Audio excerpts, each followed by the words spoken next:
बिस्मिल्लाहिर्रहमानिर्रहीम। बेटा, इस लेक्चर में हम चैप्टर नंबर 9 का थ्योरम नंबर 5 करते हैं। इसमें लिखा हुआ है कि two chords of a circle which are equidistant from the centre are congruent.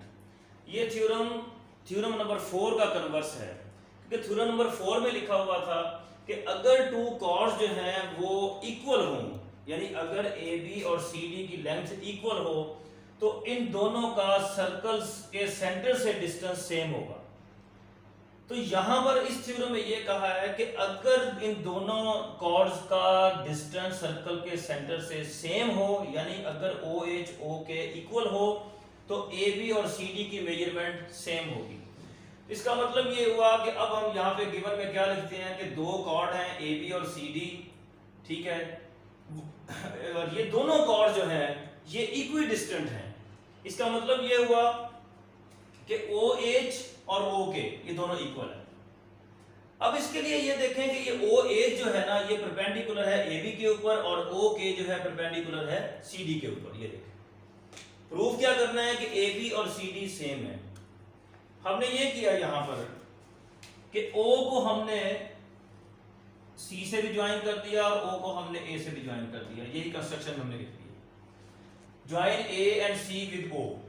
किस लिए? ताकि हमारे पास दो ट्रायंगल्स बन जाए। अब ट्रायंगल भी कौन सी बने? ये क्या लिखा हुआ है? Right angle triangles. इसका मतलब ये हुआ ये एंगल भी 90 का है और ये एंगल भी 90 का है। अब ये देखें जी, प्रूफ हमने क्या करना है कि ये ए बी और सी डी इक्वल है।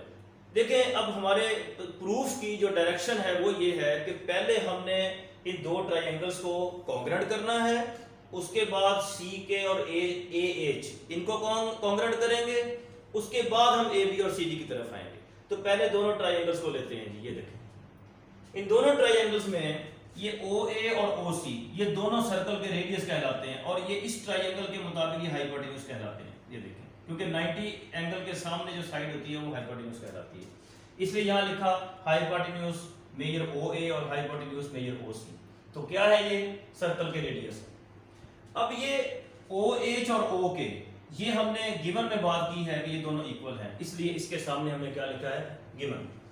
जब दोनों राइट एंगल ट्रायंगल्स हैं तो राइट एंगल ट्रायंगल्स को कॉन्ग्रुएंट करने का जो फार्मूला है वो क्या है? एच एस, यानी हाइपोटेन्यूज और वन साइड, हाइपोटेन्यूज और वन साइड। तो जब ये हाइपोटेन्यूज और वन साइड इक्वल है तो इसका मतलब ये दोनों ट्रायंगल्स इक्वल हो गए हैं। इसे हम कहते हैं एच एस पोस्टुलेट। जब ये दोनों ट्रायंगल्स इक्वल हो गई हैं तो इसका मतलब ये हुआ कि हमारी जो कॉरेस्पॉन्डिंग साइड्स हैं वो इक्वल होंगी, यानी ए एच सी के इक्वल होगा। हम लिखा हुआ है यहाँ corresponding sides of congruent triangles. अब ये देखें, हमें ये पता है कि ये ओ एच जो है ये ए बी के ऊपर परपेंडिकुलर है। हमने पिछले जो थ्योरम पढ़े हैं उनके रिजल्ट्स को यहाँ यूज करते हैं कि जब ओ एच इस ए बी के ऊपर परपेंडिकुलर है तो इसका मतलब ये हुआ ये ओ एच इसको बाइसेक्ट कर रहा है। बाइसेक्ट करने का मतलब ये है कि ए एच जो है ये बी एच के इक्वल है। इसका मतलब ये हुआ कि इस ए बी का हाफ जो है वो ए एच बनता है। तो इसलिए हमने यहाँ लिखा है ए एच किसके इक्वल है? ए बी का हाफ है। इसी तरीके से ये जो सी के है ये हाफ है किसका? सी डी का। सिमिलरली सी के किसके इक्वल है? सी डी का हाफ। अब यहां पर हमने ये बात प्रूव की है कि ए एच और सी के दोनों इक्वल है। तो जब ये दोनों इक्वल है, यानी लेफ्ट साइड के इक्वल है, तो इसका मतलब फिर राइट साइड जो है वो राइट साइड के इक्वल होगी। ये देखें, जब लेफ्ट जो है लेफ्ट के इक्वल है, ये बात हमने ऊपर प्रूव की हुई है। ये देखें, ठीक है। तो इसलिए हमने यहाँ पे लिखा कि जब ये लेफ्ट के इक्वल है तो फिर राइट के इक्वल होनी चाहिए, ये इसके इक्वल हो गया। अब दोनों तरफ 2 से मल्टीप्लाई करने से ये कैंसिल हो जाएगा, तो ए बी जो है वो सी डी के इक्वल आ जाएगा। Thank you very much.